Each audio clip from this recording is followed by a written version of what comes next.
Hi there and welcome to another Commodore 64 compilation review. This time around I'm looking at a budget compilation from Codemasters. It's Quattro Cartoon. This was originally released in 1991 with a retail price of just £2.99 and features 4 games. So let's check it out. As always, let's begin by taking a look at the packaging in more detail, and the cover artwork for this consists of the 4 game covers that were originally released by Codemasters when these were released as individual games. All 4 of these games were branded as Cartoon Time rather than Codemasters originally, hence the name Quattro Cartoon for this compilation, I suppose. And as you can see, it consists of Wizard Willy, Little Puff, Frankenstein Jr and Olli and Lissa 3. None of these games I've played before, so it's 4 new games for me when I take a look at these ones. And also you've got the Quattro Cartoon in the centre there in the diamond. Very standard packaging for these compilations. The spine's got Quattro Cartoon on it, as you would expect. And on the back we've got 4 screenshots for the games.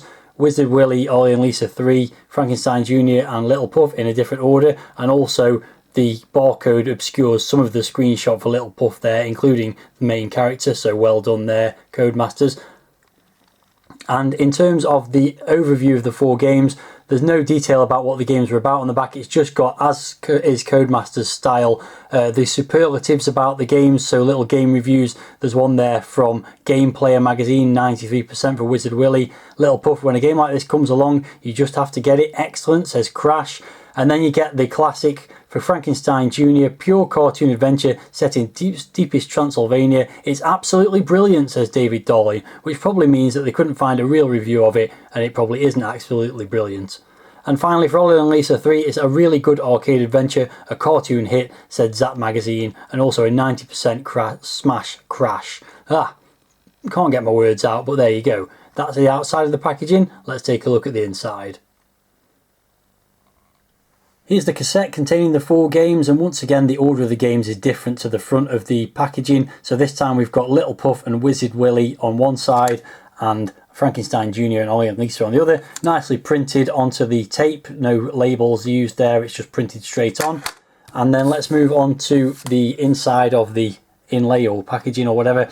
So we've got Wizard Willy, Little Puff, Frankenstein Jr and Olli and Lissa 3 all described reasonably well, with the usual Codemaster style of just randomly capitalising certain words. So for example, for Wizard Willy, we've got use vanish spells, high energy lightning bolts and magic for no reason. And also we've got for Little Puff, it's terrifically funny in massive capital letters there. And for Frankenstein, again, you can see it says plug in 1,000,000 volts, loads of monster action in this hilarious spoof. And then for Olli and Lissa 3, they didn't bother. Everything's just in normal text, nothing to shout about there, I guess. Moving further inside, we've got the advertisements for 2 other of the Quattro games. Quattro Firepower, which I've already reviewed previously, not in this series, but actually a long time ago in a Witchfinder's Gaming Vault video years and years ago. And also Quattro Racers, which I haven't got around to reviewing yet, but I do have that and I will review at some point in the future. And then inside we've got the instructions in various languages. Not a lot of detail about how to play the games, it has to be said. So you've got Little Puff, just a very brief aim of the game and hints and tips. Wizard Willy, again the aim, collect these icons and hints and tips. Frankenstein Jr, once again the aim and the hints and tips, but really just find all the missing parts of your dad Frankenstein's body, then plug him into the life-making machine. That's not really a lot of information about how to play that game. And finally, Olli and Lissa, a little bit more information there, the aim of the game, and again some hints and tips. So very consistent, but not a lot of detail for any of those. And then, as I said, it covers it in a variety of other languages as well. In fact, actually, not a variety, it's just one, which I think is probably Italian. So yeah, no French or Spanish or German for this one. So anyway, that's enough of looking at the instructions. Let's move on to looking at the 4 games. Kicking off this compilation is Wizard Willy, which was originally released by Codemasters in 1990. Willy must rescue Princess Fifi from a dark fortress where she is held captive by an evil emperor. The only way to do this is by collecting 10 magic eyes in each of the 4 stages and defeating the demonic guardians that will try to impede Willy's progress. Willy can fire lightning bolts at the many enemies, which are dangerous to touch but don't fire back until later levels.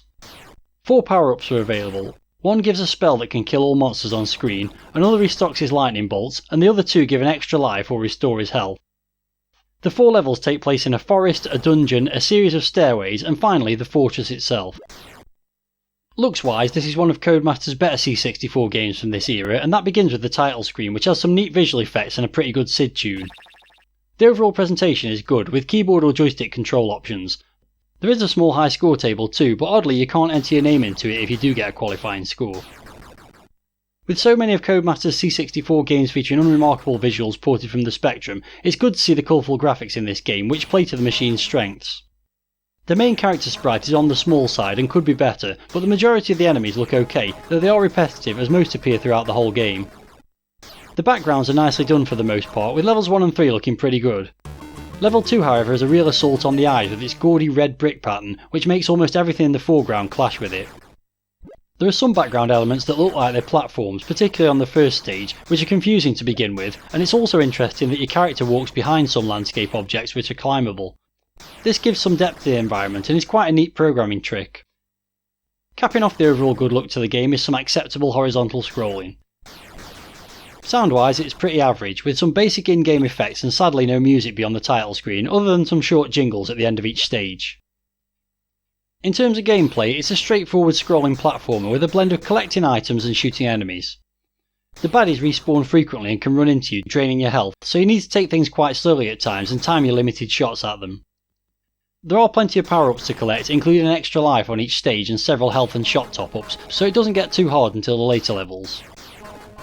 The stages are quite large, with some backtracking needed to collect the eyes, and pixel-perfect jumps are needed to move from one platform to another at times. As with lots of games that use up on the joystick to jump, the control can be twitchy and it's easy to double jump, which can sometimes cause problems. The end of level bosses are unfortunately quite dull and easy enough to kill too. You just go to the top platform and jump over their shots whilst hammering the fire button to shoot them. The most challenging aspect of the game is actually the glowing red and yellow static objects that kill you instantly, some of which are tricky to avoid.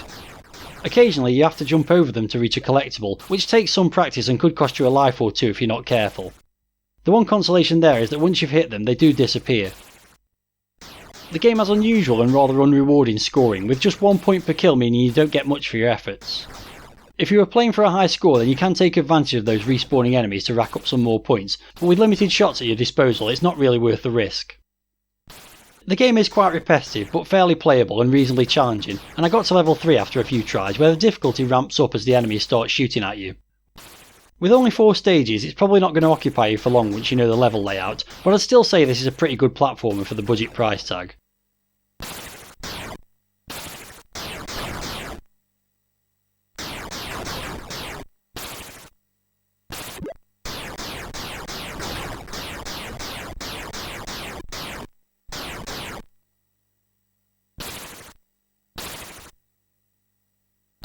Time for a little break from the action now, as this is the first video I've recorded since I activated memberships on my channel. The initial response has been pretty good, so I want to say hello and give a big thank you to all my new members. Cy Hadlington, Andy K, Warren Pilkington, Avant1277 and Voxel.net. Also, a quick shout out to Rob Wilson aka RWX Designs, who gave me a super thanks recently. Check out his channel for the latest updates on the new Commodore 64 games he's working on. Thanks very much to everyone who's supporting this channel, and if you're enjoying this video then why not consider becoming a member yourself. For a monthly fee starting from just 99p, you can get access to special membership perks such as your name in the Supporters Hall of Fame on every video, early access to most of my content, member-only polls, and even choosing games for me to play in future videos. If you're interested then please click on the join button below this video for more information. Let's return to looking at Quattro Cartoon then, and the next game is Little Puff in Dragonland, which again was originally released in 1990. Little Puff's mum had warned him not to wander too far from home, but one day he couldn't resist the temptation to explore the mysterious world that lay beyond Dragonland. When he tried to return home though, his way was blocked by a large guard demanding a pass, but Puff didn't have one. You must help Puff find the 4 parts of the pass to get back into Dragonland, avoiding the hazards that confront him, and guide him safely back home. Items can be collected and combined to help solve puzzles and obtain the 4 parts. Once collected, the pass can be given to the guard along with a toll, and the game will be completed. I mentioned earlier that most Codemasters games from this era are obvious Spectrum ports, and this one falls into that category. In fairness though, the single colour graphics are well drawn and animated, and there's no colour clash, so while it does look like a specky game, it still has an attractive quality. The one obvious downside is that it can be hard to read the names of some items, which is a byproduct of the Spectrum's screen resolution being translated to the C64. The sound effects are quite simple, but they do the job, and once again there's no in-game music and the title screen tune is unremarkable this time. That title screen is otherwise decent though, with animated graphics, a high score table and a summary of the controls. This game is one of the many flick-screen adventure games that Codemasters became famous for following the success of Dizzy, where you must pick up and combine items to use in the right place to find the 4 ticket pieces. The controls are good, with Puff having a decent jump, and you push down to collect, swap or drop items. You can actually do this when walking past items, so don't even have to stop to pick them up, which is appreciated. Most of the puzzles are relatively simple, but a few are quite neat, such as needing the rubber ring and pump to get across the water, or combining a hammer with a box to smash it and get a key. The game unfortunately has a lot of problems, and the biggest of those is that you only have one life, so any mistake ends the game. There are also several pits of spikes that you can fall into without any warning. That makes exploration very much a case of trial and error, and with only one life, that's a terrible combination and makes the game a memory test for the most part. I'll never understand why so many of these quest games were made so difficult by limiting your ability to actually explore. Your dragon can breathe fire after picking up a collectible, but aside from using it to solve an early puzzle, it seems to serve no purpose as you can't kill any enemies with it. Even enemies as pathetic as hedgehogs, tortoises and worms can claim that singular life. You can carry 3 items and you need to have the right ones at the right time or you won't be able to make progress or go back for them. Again, the only way you're going to learn that is by trial and error. The game also seems to have at least one bug, as on one playthrough I dropped a key item in a certain place and it completely disappeared. There's also a strange map layout, as you can drop through a hole on one screen and appear in a room that's on the row of screens above it. Mapping is usually essential in this type of game, and that problem makes it difficult to do that. Despite all those annoying issues, I did play through the game a number of times and got 2 of the 4 tickets before getting back to the point where you need the raft again, but I'd left it on the opposite side of the water so I was stuck. This game's perfectly acceptable to look at and it is quite rewarding when you solve a puzzle, but the fact that any mistake means replaying the whole game takes most of the fun out of it. I feel that just a small tweak, giving you 3 lives and ensuring you restart at a safe checkpoint when you die, could have made it a pretty good game. As it is though, I think you'd switch it off out of frustration long before you came close to completing it.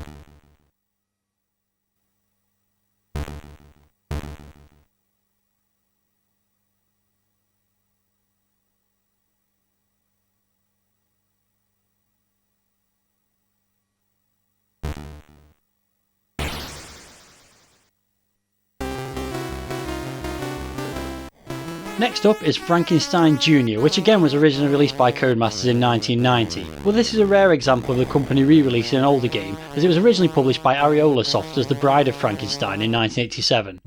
The only difference between this version and the original is a change to the main character sprite and the name of the game on the title screen. In this flick-screen action-adventure game, you control the son of Frankenstein's monster, whose objective is to rebuild his father.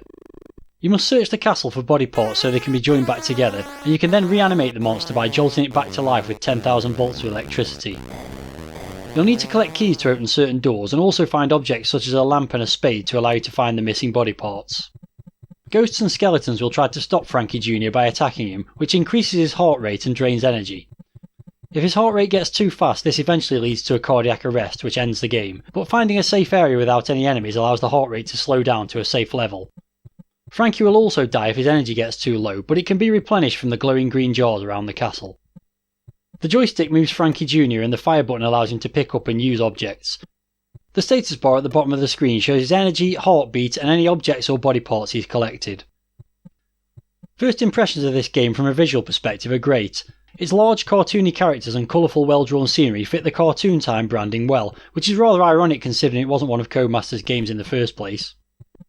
Sound-wise it's rather lacking though, with just a few spot effects for things like footsteps and the character's heartbeat in-game, and a pretty naff rendition of Bark's Toccata on the title screen. The game may not be a Codemasters original, but the flick-screen adventure-style gameplay and high difficulty levels certainly make it feel like one. To begin with, you'll get killed very quickly until you learn the layout of the castle and to keep moving to avoid the enemies. The layout of the rooms is very strange, as often going through the door at the top of one screen will see you coming out at the top of the adjacent one. This makes the game near impossible to map, especially as it's not consistent, and it can be infuriating to push up on the joystick to leave a room, only to briefly appear in the next one before going back to the previous one because you're still pushing up. In order to get through the castle, you'll have to find the correct key for each of the locked doors. There are loads of keys, most of which open multiple doors, but all the doors look the same, so it takes trial and error to make any progress. This is especially annoying because every door has a coloured skull over it that could have been used to denote which key you need, but they're all the same colour. There is one room that acts as a kind of transporter, altering the map so you can access other parts of the castle. It's not obvious at first though, as nothing happens when you enter it to suggest anything has changed. Once you've learned your way through some of the screens, you'll eventually find a lamp, spade and pickaxe, which allow you to make further progress in the game. The instructions in the compilation don't really give enough guidelines as to what you have to do, and I only worked it out from watching a playthrough on YouTube. The idea is to use the spade and pickaxe to dig up graves, open caskets or kill prisoners to harvest their organs, and eventually once you have them all you have to find a plug to power the machine to revive Frankenstein's monster. The heart rate representing your health is a neat and original idea, and it does give you a chance even though you only have one life. Enemies are plentiful and chase you between screens, and one problem is that you can get stuck in corners and killed by ghosts in some rooms if you don't have the right key to get through a door. Your energy also needs restoring frequently, and you'll often go through loads of rooms without being able to find the green liquid to replenish it. This results in lots of backtracking to get energy and also to find the right key for a troublesome door. It does get very hard with only one life once you get to certain areas, with enemies chasing you and no chance to restore energy, and to be honest most of the game is just finding keys and opening doors, so it's not particularly interesting. While it is a nice looking game with a unique plot and there are lots of rooms to explore, it is quite unfair for what should be an adventure style game, and there are several annoying aspects with the confusing layout of the castle, all the doors to unlock and the ghosts trapping you. The result is a pretty average game that could have been better with a few minor tweaks.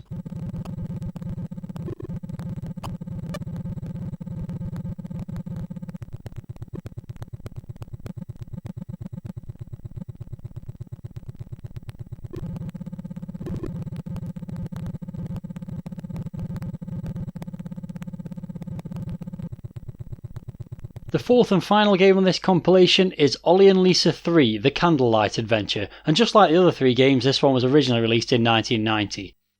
This is the third game in the Olli and Lissa series, the first of which was released in Firebird Software's budget range and was reviewed by me several years ago, while the second never got a C64 release for some reason.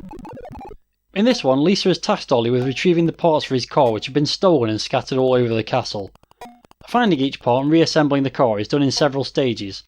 First you must find a magnifying glass and use this to examine certain screens to find each part. Once you obtain the part you need to locate a spanner to be able to refit it. You must then head down to the basement and fix the part back to the car, after which the process begins again. Throughout the castle there are enemies that will cost you a life if they make contact, and a variety of platforms that must be negotiated. Additional items can also be found, including keys to get through locked doors, powder to temporarily protect you from enemies, candlelight recharges and extra lives. Firstly, I'm not really sure why this is called the Candlelight Adventure. I presume since you have to replenish candlelight that if it runs out you're plunged into darkness and the game ends, but that was never an issue. I think a better name for it would have been Olli fixes his car in a rather peculiar fashion. Prior to starting the game you're presented with a simple title screen, and with that comes the first minor annoyance. You have to press a key to start the game even when you're using the joystick for controls. I expect this is a throwback to the game originating on the Spectrum, and it immediately raised a red flag for me. Once you're in the game, it is blatantly a specky port, with exactly the type of graphics you'd expect. They're obviously lacking the vibrancy that they would have had on the Sinclair system, but they are really nicely drawn, and the animation and expressions on Olli are fantastic, giving him loads of character. The backgrounds are also well designed and have plenty of variety, though there is occasionally some colour clash. All the enemies appear to be white in colour from what I saw, and are fairly simple with only a few different designs, but overall I'd say the visuals in the game are quite attractive considering their origins. The sound effects are quite simple, but again there's lots of character in them for noises like jumping and searching. There is sadly no music in-game or on the title screen for this one. As you'll have worked out by now, this is another archetypal Codemasters flick screen arcade adventure game, with some tricky platforming sections and respawning enemies. The control of Olli is slightly odd, with fire for jump and down for picking up objects. I feel that up and down to move in those directions and fire for actions might have been better in this game. In particular, getting down ladders is done by awkwardly moving left and right to drop down a step at a time, which is very counterintuitive. There are plenty of pickups to be found, including a couple of extra lives early on, but some items have to be collected in a certain order. It wasn't completely clear how to find the car parts to begin with, but once you have the magnifying glass, pushing down on certain screens will start Olli searching. Somewhere on those screens will be a small white hashed block, and if you search that you'll find the part.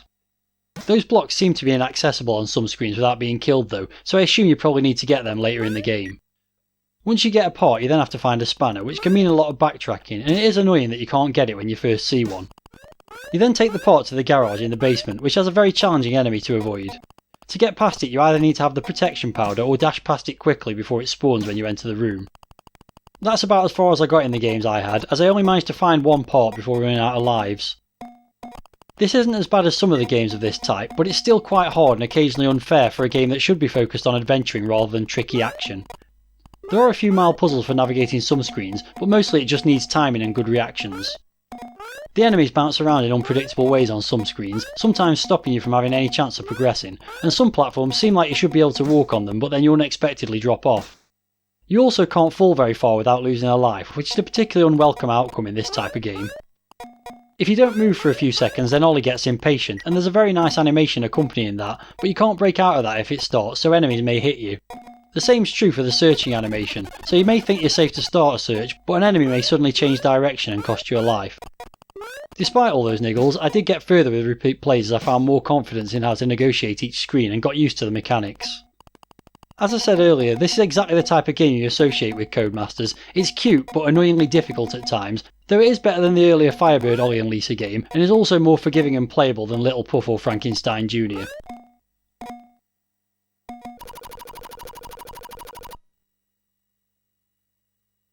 That brings my detailed look at the 4 games that make up Quattro Cartoon to an end, and that means it's time to crunch the numbers and come up with an overall compilation rating. I'm sure most of you already know this by now, but just in case you don't, what I do is give each game an individual score before also taking packaging and value for money into account to come up with an overall compilation rating, expressed as a percentage. Starting with the individual ratings for each game then, and Wizard Willy is a pretty well made scrolling platformer that's quite playable, if a little repetitive. For me, it's just about the best game in this collection, but the fact it only has 4 levels stops it scoring too highly, and I'm going to give it a rating of 6 out of 10. Little Puff is a classic Codemasters flick screen adventure game, which fails to stand out due to its obvious Spectrum heritage. It's also extremely unfair, with only 1 life and numerous scenarios that will kill you off without warning, and for that reason I'm giving it a score of 4. Frankenstein Jr is a minor reskinning of an older full-price game that looks good on the C64 and has an interesting premise. Sadly, it's let down by the odd transitioning between screens and some boring trial and error gameplay, ironically making it feel just like a true Codemasters adventure game. I'm giving it a score of 5 out of 10. And finally, Olli and Lissa 3 is another flick screen Spectrum port, but one with a much fairer difficulty level than the preceding 2 games, and the animation on your character is really well done. It still has its fair share of frustrations, but is the most playable adventure game on the compilation, and one that's worth putting some time into if you like this type of game. So I'm going to give it a score of 6. I'll now move on to the overall compilation rating, starting with the packaging. I gave the other 2 Quattro compilations I've reviewed so far a score of 7 out of 10 for packaging, and in essence this one's no different. However, with the presence of several adventure games, I felt the instructions needed more detail than they had for a couple of them. So given that there are several pages of adverts on the inlay that could have been replaced with better explanations of how to play the games, I'm marking this one down compared to the others and giving it a score of 6. The scores for the 4 games average out at 5.25, and in terms of value for money, well, 4 games for under £3 cries out value, and while none of the games are brilliant, the 3 action adventures offer quite a lot of depth if you can get over the flaws. Back in 1991, when you'd be more forgiving of such things, you could have done a lot worse than this for £3, so while I may not rate the games that highly, I think the value for money for this compilation is still high, so I'm scoring it 8 out of 10. And that means the overall compilation rating for Quattro Cartoon comes out at an even 60%. I must say this one didn't quite meet my expectations. I thought it might have had a chance of challenging at the top of the budget compilation league table, with 4 titles that had potential before I played them.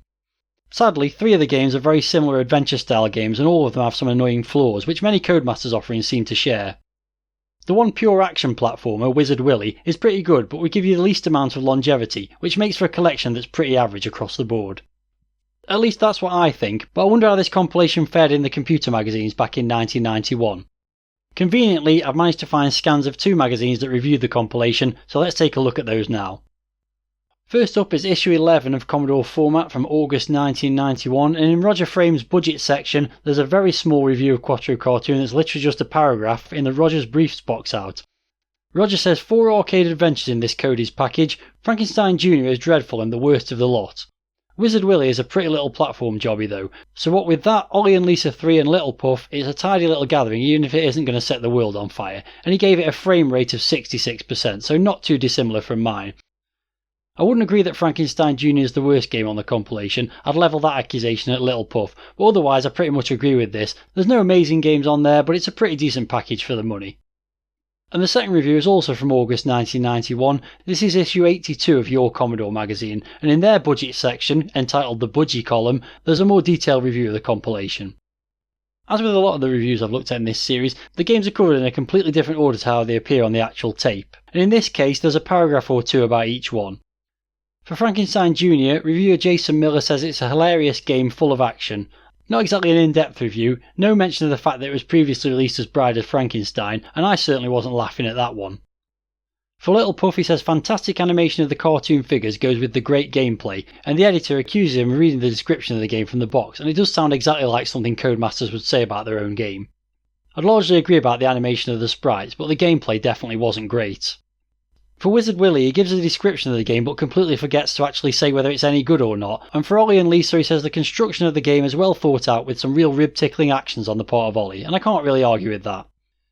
The review's rounded up by saying Codemasters have put together 4 rather good games, and for this price you can't really go wrong unless you have them already, and it's given a score of 4 stars, presumably out of 5, which equates to an 80% rating.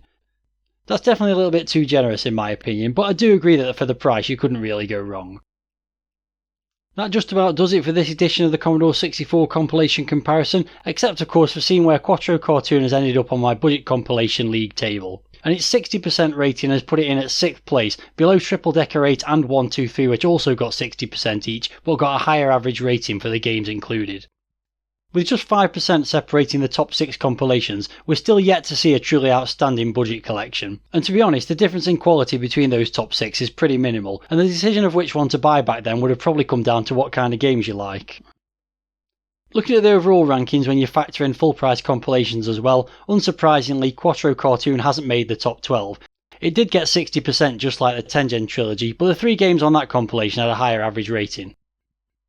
If you've got any thoughts about Quattro Cartoon or the 4 games included, then please let me know in the comments, and if you enjoyed this video then I'd appreciate you giving it a thumbs up. If you like what I do on this channel or are interested in possibly becoming a member, then click on the join button below this video for a no obligation look at the perks you can get if you decide to sign up. Next month in this series I'll be looking at a brain-teasing big box bundle, and between now and then there'll be plenty of other retro gaming content on this channel, so stay tuned, thanks very much for watching, and until the next time, see ya!